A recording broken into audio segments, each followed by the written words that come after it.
আমার প্রিয় দর্শকবৃন্দ, তোমরা কে কে টোটোয় চেপেছো, তোমরা কে কে বাইকে চেপেছো, আমাকে একটু ইনফর্ম করবে গো। তোমরা যদি ইনফর্ম না করো তাহলে আমি তোমাদেরকে ইনফর্ম করে দেবো কিছু বিষয়ে, যে বিষয়গুলো তোমাদের শোনা বা জানা খুবই দরকার রয়েছে। আর সেই বিষয়গুলো যদি তোমরা না শোনো, না জানো, তাহলে এই যে মিথ্যা কথা বলা হচ্ছে সেগুলো তোমরা বুঝবে কি করে? মিথ্যা কথাগুলো বোঝার জন্য তো তোমাদেরকে আমি নিয়ে এসেছি। আরে আমার এই দুনিয়ায়, হ্যাঁ, ব্রিথ কন্ট্রোভার্সি ছাড়া আর কোথাও পাবে না নিরপেক্ষভাবে ভিডিও পেতে গেলে তোমাদেরকে কিন্তু ব্রিথ কন্ট্রোভার্সিতেই ওয়াচ করতে হবে। তার সাথে চ্যানেলটা কিন্তু সাবস্ক্রাইব করে নিতে হবে, সাথে থাকতে হবে, সঙ্গে থাকতে হবে, ভালোবাসা দিতে হবে। এখানে আমি আজকে কি চটপটা টপিকের উপরে ভিডিও এনেছি সেই বিষয়টা আমি বলছি, তার আগে তোমাদের সাথে দুটো কমিউনিকেশন করে নিই। হ্যালো বন্ধুরা, তোমরা সকলে কেমন আছো বলো? আশা করি প্রত্যেকে ভীষণ ভালো রয়েছে। যারা আমার চ্যানেলে নতুন এসেছো অবশ্যই চ্যানেলটা সাবস্ক্রাইব করে নাও। আর চ্যানেলের ভিডিওগুলো যদি ভালো লাগে অবশ্যই ভিডিওগুলো কিন্তু লাইক করতে একদম ভুলবে না। তো চলো বন্ধুরা, একদম মূল ভিডিওতে আমরা ঢুকে পড়ি। উড়ে বাবালি আমাদের টিনু রানী। তোমরা আমাকে বলবে একদিন করে টিনুকে ধুয়ে দিচ্ছ, একদিন করে সন্দীপ দাদা ভাইকে ধুয়ে দিচ্ছ, তুমি না কোনো পার্টির নও, তুমি কোনো পার্টির হয়ে কেন কথা বলো না? হ্যাঁ, আমি কোনো পার্টির হয়ে কথা বলি না, না টিনুর না সন্দীপের, কাউরির হয়ে কথা বলি না। যার ভুল দেখি তার বলি, কারণ আমি এখানে কন্ট্রোভার্সি করার নিয়মই হচ্ছে এখানে নিরপেক্ষভাবে সমালোচনা করা। আর সমালোচনা করি মানে এই নয় যে কাউরির পক্ষপাতিত্ব হয়ে সমালোচনা করব। এই যে একজন আমাকে, আমি সন্দীপের ভুলটা দেখিয়ে দিয়েছি বলে আমাকে একজন কমেন্ট করেছেন উল্টো গান। যখন আমি তার সন্দীপের ভালো দেখেছি, ভালো দিকটা তুলে ধরেছি, সন্দীপের যেটা দোষ আমি নিজে চোখে দেখতে পেয়েছি এবং প্রমাণ পেয়েছি তার ব্লগের মাধ্যমে, সেই কথাটাও কিন্তু আমি তোমাদের সামনে তুলে ধরেছি। তাতে তোমাদের উল্টো গান মনে হোক আর সোজা গান মনে হোক, আমার কোনো অসুবিধা নেই। কিন্তু নিরপেক্ষভাবে ভিডিও আমি করতে এসেছি, নিরপেক্ষতা বজায় রেখে ভিডিও করব। অবশ্যই নিরপেক্ষ সমালোচনা যাদের পছন্দ আমার ভিডিও, তারা অবশ্যই ওয়াচ করবে এবং তারা প্রত্যেকে কিন্তু আমাকে ভালোবেসে আমার সাথে থাকবে, এটুকু বিশ্বাস আমি করি। তো দেন চলো তোমাদের সাথে কথাটা বলিনি। আমাদের টিনু রানী জানো, আমাদেরকে ও যখন টোটোয় যাচ্ছিল না, ও চারিদিকে পরিবেশ দেখাচ্ছিল, আর একটা কিসে যাচ্ছিল ঠিক তোমরা বুঝতে পারবে, আমি তো বুঝতে পেরেছি, তোমরা তো আরো বুদ্ধিমান, তোমরা বেশি বুঝতে পারবে। একটু ক্লিপসটা দিয়ে দেবো, তার আগে একটু কথা বলিনি।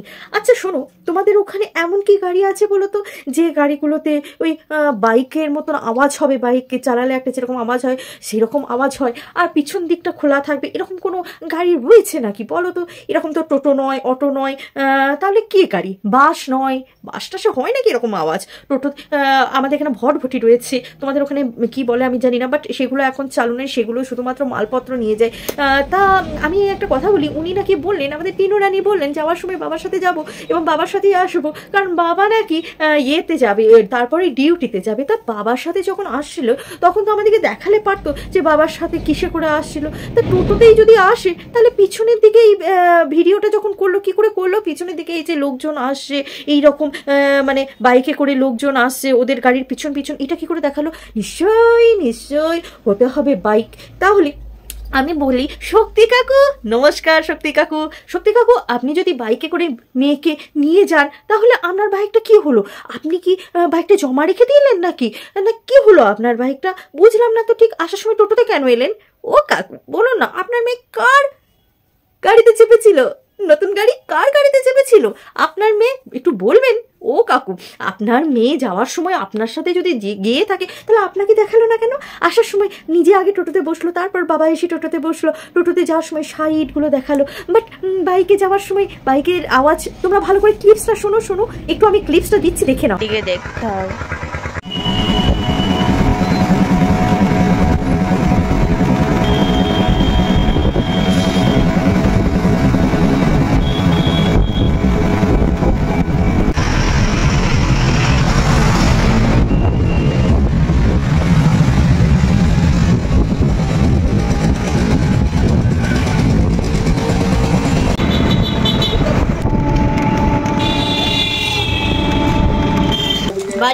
ক্লিপসটা দেখলে ভালো করে সামটা পেলে আস্তে আস্তে বাইক চলছিল, বাইকের আওয়াজ পাওয়া গেল, আর সাথে কি পাওয়া গেল না, পিছন থেকে, বাইকের পিছনটা তো ফাঁকা হয়, পিছন থেকে যত লোকজন আসছে তাদেরগুলো ভিডিও ক্যামেরায় তুলছে। বাইরের পরিবেশ তুলতে গিয়ে ও যে নিজেই নিজের খাদে পড়ে যাবে সেটা বুঝতে পারিনি। তা বাইকটা কার ছিল টিনু রানী?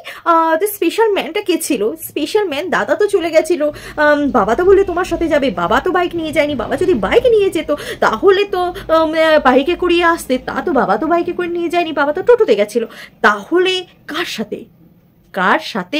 না বাবা, তুমি আর স্পেশাল কেউ একজন যে বাইকে করে এসছিলে, আর স্পেশাল জনটা বাইকে নিয়ে ফুরুত, আর তুমি আর বাবা টোটো নিয়ে এলে। ব্যাপারটা কি টিনু, প্লিজ একটু বলো না। আমরা এখানে বুঝতে পারছি, তৃতীয় ব্যক্তির উপস্থিতি আমরা খুব ভালো করে বুঝতে পারছি। শক্তি কাকু, ভুল ক্ষমা করে দেবেন, কিন্তু আপনার মেয়ের এটা কিন্তু ভুল রয়েছে কাকু। আপনার মেয়ে এত বড় হয়ে গেল, এডিটিংটা ভালো করে শেখেনি, একটু ভালো করে শিখিয়ে নিয়ে আসবেন, না হলে আমাদের কন্ট্রোভার্সির চোখ বলেছিলাম বাজার চোখ, কখনো একদম ভুলটাকে ছাপড়ে ধরি। তো টিনু, তোমার ভুলটা আজকে আমি ধরেছি, একটু বলবে বাইকের পার্সনটা কে ছিল? Who is the person? তোমার স্পেশাল পার্সনটা কে ছিল টিনু, যার বাইকের পিছনে চেপে তোমার খুব মজা লাগছিল? কে ছিল? উড়ন্ত বাইকে, চলন্ত বাইকে উড়ন্ত মামনি হয়েছিলে? কার গো, কার? কার টিনু, প্লিজ আমাদেরকে একটু জানাও। ভিউয়ার্স, তোমাদের কেমন লাগলো ভিডিও অবশ্যই জানাবে, আর ভালো লাগলে একটা লাইক করে দেবে। চ্যানেল যদি নতুন কোনো বন্ধু হয়ে থাকো অবশ্যই চ্যানেলটা কিন্তু সাবস্ক্রাইব করে নিতে একদম ভুলবে না। প্রতিদিন এই চ্যানেলে কিন্তু নিরপেক্ষভাবে ভিডিও হয়, অবশ্যই চ্যানেলটা কিন্তু ওয়াচ করতে হবে, তার জন্য সাবস্ক্রাইব করে নিতে হবে। আর যদি নতুন কোনো বন্ধু হয়ে থাকো, তোমাদের যদি আমার ভিডিও দেখতে খুব ভালো লাগে অবশ্যই জয়েন করে যেতে পারো, আমার এখানে জয়েন অপশন আছে, প্রত্যেকে জয়েন করে যেতে পারো। আর তোমরা নতুন পুরনো প্রত্যেকটা ভিউয়ার্সকে বলছি, তোমাদের যদি খুব ভালো লাগে আমার ভিডিও, অবশ্যই আমার মেম্বারশিপটা নেওয়ার জন্য জয়েন অপশনটা ক্লিক করে জয়েন করে যেতে পারো। তোমাদের মানে সামর্থ্য অনুযায়ী জয়েন হয়ে যাবে, সেটা কোনো অসুবিধা নেই। আজকের মতন আসি বন্ধুরা, আবার তোমাদের সাথে দেখা হবে নতুন একটা ভিডিও নিয়ে, নতুন একটা সাথে। ততক্ষণের জন্য টাটা।